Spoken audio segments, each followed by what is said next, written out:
I have become the best known sport flooring contractor in the world, and I'm just getting started. Hello, this is Paul Nelson with Western Sport Floors, Wyoming Wood Floors. I am the operations manager, the sales manager with this company, coming to you from Missoula, Montana today.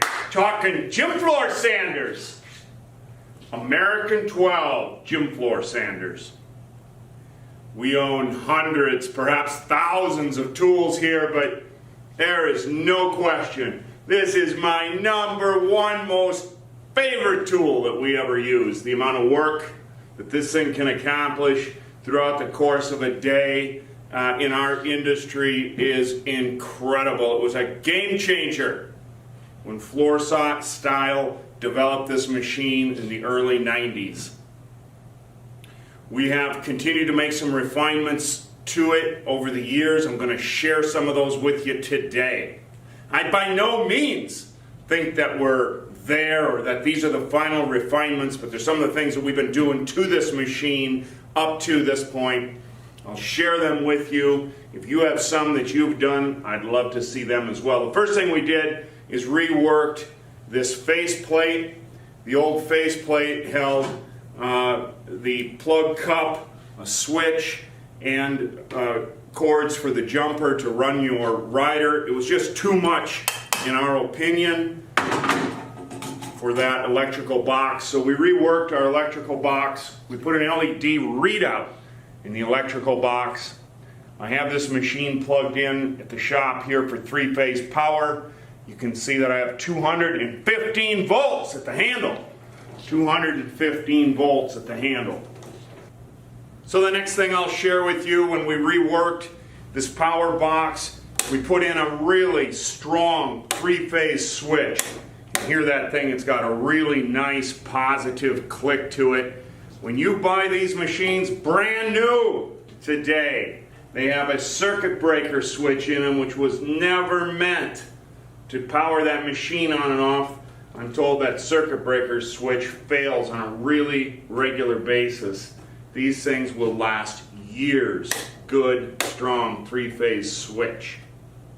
Next thing we did is put on a Baldor Super E 10-horse 3-phase motor.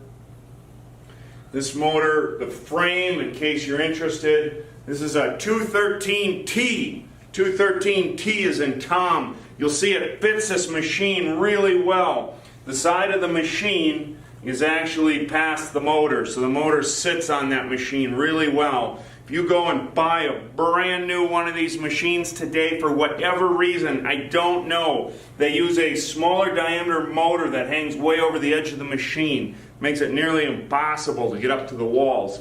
You'll notice on this machine I also have our hitch system that we're going to talk about in a little bit, but the machine on the other side won't have this hitch. So with that machine you're still able to hug right up against the walls of the bleachers. The next thing that we'll talk about is the fan housing and the dust pan on this machine. When it came originally in the 1950s, they just put a little nut and a bolt through there, but it's really difficult to get at. So we've actually taken this, put an additional little piece of aluminum there and threaded it. And so then we're able to just thread in a socket-headed cap screw. It's still not very convenient to get at. It sits on top of right under the motor, and you got to reach your hand in, but it's a lot easier when you just have that socket-head cap screw. Another little thing that I'd like to talk about that's worked really well for us is we reworked the belt tensioner. This is the fan belt tensioner. Just had a machine shop make us a couple fittings. We run the belt directly over a couple of bearings. The bearings are 6202s, which happen to be the same bearings as the drum bearing. So you already should have drum bearings with you in case you lose a drum bearing. Same exact bearing on your fan belt tightener. Finally,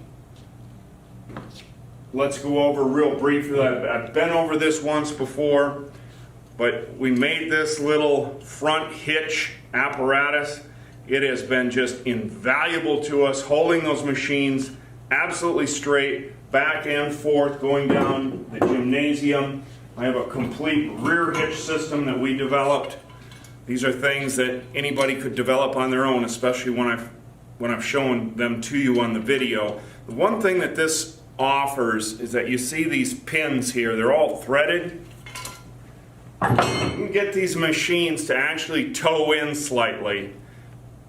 You'll find that they track much straighter down the gym and back, down the gym and back. What happens with the old floor style system that attaches only to the rear of the machines, if you toe them in and when you reverse, they want to open up, and then you squirrel all the way back, and it takes a lot of effort from the operator to keep that machine going straight all the way back.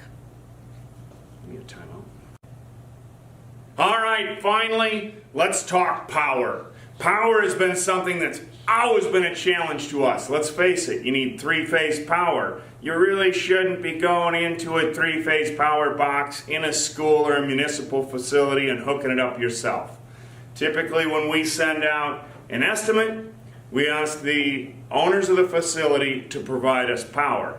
But if we don't have what they need to hook us up with power until we get there, then we end up waiting for an electrician. And sometimes you can shoot a half a day or sometimes more waiting for that electrician to come and hook you up with power.